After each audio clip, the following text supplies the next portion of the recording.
So, I want to say just a little bit about natural law theory. We're not going to talk about natural law theory in this class in a very big way, but I do want to touch on it. It's important. It's good to know about.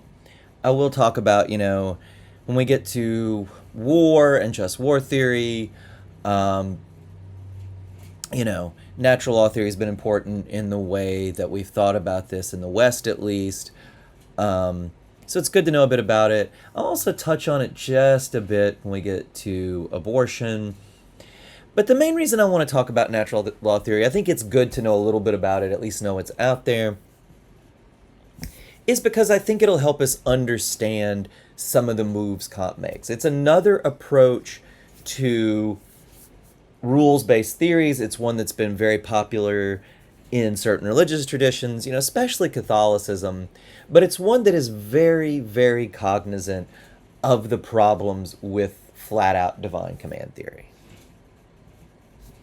And because it's cognizant of the problems with just a flat-out divine command theory, natural law theory does not want to base moral rules directly on God's commands. What natural law theory tries to do is to base moral rules on human nature. And, when you get to Kant, you will notice Kant does not like this idea. Kant does not think that we can base our moral rules on human nature. We can, when we are applying our moral rules, we might have to take human nature into account, but Kant does not think that human nature is itself a good basis for moral rules. So why is that? Well, I think we'll see some of this when we get into natural law theory. So how does natural law theory try to base its rules on human nature? Natural law theory says that there are supposedly some things that all human beings want or value, and these things natural law theory will take as its basis for the moral rules. It will call these intrinsic goods. Now, there are a lot of different versions of natural law theory. First person to really attempt to work it out, there's some argument about this, but the first really important attempt was Thomas Aquinas, but a lot of other people have tried to work it out after Aquinas in the 12th century. You will see different lists of intrinsic goods with different philosophers, but this is the main one that they agree on. I'll come back to the fact that I think the fact that we get different lists of intrinsic goods points toward a problem that we're going to see with natural law theory in a big way, but I'll save that. So natural law theory and intrinsic goods. They will say the intrinsic goods are human life, human sociability, human knowledge, human procreation. So you think about it, practically everyone wants to preserve their life, to go on living. They value human life. Human sociability. We all want to be in a community. Even people who are not extroverts don't like complete isolation. Human beings value community, being around other human beings, forming relationships with them. Human knowledge. We want to know things, and, not to say that every person is curious about everything, I have just reconciled myself to the sort of geeky things I might be interested in, not every person is, but it would be a rare person who is not interested in some kind of knowledge, right? You might not be interested in math, but you might be interested in the history of Japan, right? Or you might think that both math and the history of Japan are boring, but you might be really interested in different kinds of birds, right? Or a different kind of history. It is a rare person indeed who is curious about nothing, who values knowledge not at all. Human procreation. Natural law theory says that people by their very nature want to reproduce, have children, right? And now I'm not going to go into this deeply, but natural law theory will say, well, these intrinsic goods Unlike utilitarianism, they don't think we're supposed to maximize them, right? It's not like we are supposed to bring about as many human beings as possible or try to get as many friends as possible. What they will say is we should respect these things. So, respecting human life means you don't kill people, at least not in normal situations. Killing another human being, at the very least, fails to show respect for human life. Take something like lying. Well, lying fails to show respect for human sociability. It's really corrosive, really damaging to a sense of community when you lie to people. It also fails to show respect for human knowledge. Why? Well, you're trying to get somebody to believe something false. You're not only depriving them of knowledge, you are flat out trying to get them to believe something that's not true. Natural law theory, if you want to understand, Catholic Church very famously has a strong position against abortion. If you want to understand part of this, natural law theory is a natural place to look, right? They would say abortion fails to respect human life, also human procreation, right? Whether you agree with it or not, it explains a lot of the stances they will take, against like a lot of forms of birth control. Well, fails to show respect for human procreation.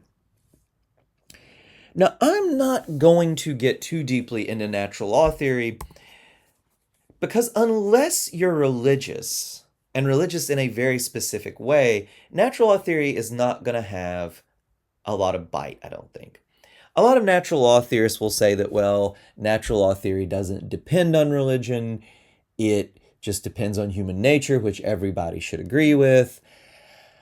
I don't think that that's actually true. It depends on religion in a lot less obvious and direct way than divine command theory. It's more sophisticated than divine command theory. It has a bit more to say, but I think it ultimately runs into some of the same problems. And it does so in a way that I think will make sense of some of Kant's objections to basing moral theory on human nature. And the first problem you can just see is it really true that human beings value these things? Human life, human sociability, human knowledge, human procreation. Seems pretty clear that not everybody does, right? Plenty of people not only don't have children, but they go a long way out of their way to avoid it, right?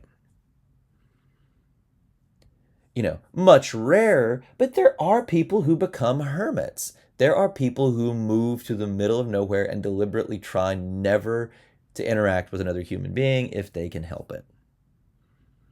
It's rare. They do exist. As a professor, as somebody who his whole business is trying to spread knowledge, it breaks my heart. But I do think there are some people who are not curious about anything. They're rare, thank God, but they exist, right? And of course, there are people who are suicidal who want to end their own life. That is very tragically a fact, right? There are people in that position. What does natural law say about this? You can't say that all or practically all human beings want it, because some people don't. It might be, in the case of procreation, something that quite a few people don't want to do. Well, here's what natural law theory will say. They'll take a step back and they'll say, well, all normal human beings want this thing. Or human nature is such that we should want this thing. Yes, some people might not want children, but that's abnormal. Some people might not want to be around other people, but that's abnormal. Well, okay, maybe. But what do you mean by abnormal? Do you mean statistically rare? Think about this, right? There are features of human nature. Most people, when they are injured or offended, want revenge. Most people value money. Many people don't like people outside of their racial or national group, right? These are all pretty widely spread things.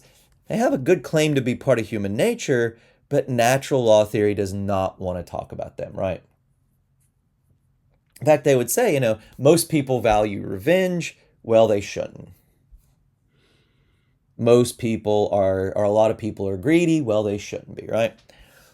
Well, if it's just not very widespread, if it's not statistical regularity, if it's not the average man, middle of the bell curve, what do you mean by normal natural law theory? There are other widely spread features of human nature like bigotry, desire for revenge, greed, envy. You don't pick those out. Why not? I am going to bet, in some form or other, envy is just as common as wanting children, if not more common, right? Maybe not everybody wants to get even, but gosh, it seems pretty common. You cannot just mean statistical normality. Most people want this. It has to be a bit deeper, because if it's not, how do you exclude bad things like desire for revenge, desire for power, greed, envy, things like that? Why don't we just tack number 5 on revenge, right? Why does natural law theory not say that? Well, you might give some reasons, but I think the deeper reason here is this. When you get down to it, natural law theory, at its basis, it needs to bring religion in, whether it admits it or not. What is normal seems to depend on some idea about what human beings' purposes are, and what human beings' purposes are depends on God. We should not want revenge because our purposes that God sets us for is not to want revenge. We should not feel envy. We should not be biased against members of other communities. All those things are not part of God's purpose, right? But life, sociability, knowledge, procreation are. Well, that's an answer, but then it seems we are directly, maybe we're in a slightly better position than divine command theory, but we seem to be back to the same starting point, right? If we have to bring God and God's purposes into it, well, the big thing is we're just not going to get any agreement with people who don't agree with us about God's purposes. Whether they're people who just don't believe in God or have a different conception of him, right? And it's interesting to note, natural law theory really started to break down in Europe. Well, I'll let you guess when it started to break down. Well, anyway, not to keep you this, but for years, natural law theory, there was a long stretch of time where this was the way that Europeans, or at least a lot of them, thought about moral matters. And I think it started to break down at a very specific date, which is 1517. What in the world happened in 1517? The Protestant Reformation started, right? Catholics and Protestants couldn't agree about, what God's purposes are. So natural law theory suddenly wasn't an option for them anymore. Protestants was also that they had a rather more pessimistic view of human nature. That was another problem. But if even religious believers can't agree about this thing, then it seems that natural law theory is not going to offer much promise if we have to try to discuss moral matters with people who aren't believers, right? We want a moral theory that will, if we are trying to handle a disagreement with people who already don't agree with us, we don't want to bring religion into it. That is not a way that we're going to reach any kind of agreement. It seems that natural law theory not only does this, but kind of has to do this through the back door if it's going to talk about what's normal or what's not, and it seems like it needs to do that. And this is why ultimately Kant is against basing moral principles on human nature. Kant will say you need some kind of moral theory to pick out what features of human nature are good, are morally neutral, and which ones are bad. Even you natural law theorists, you guys do this by bringing God into it, but if we're not going to bring God into it, we need to formulate a moral theory in a different way.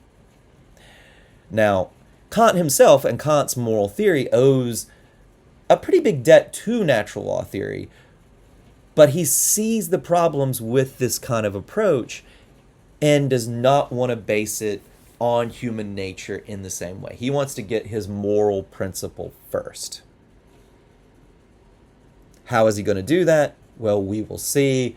But when you're reading Kant, he will have all this talk about like how opposed he is to basing moral theory on human nature.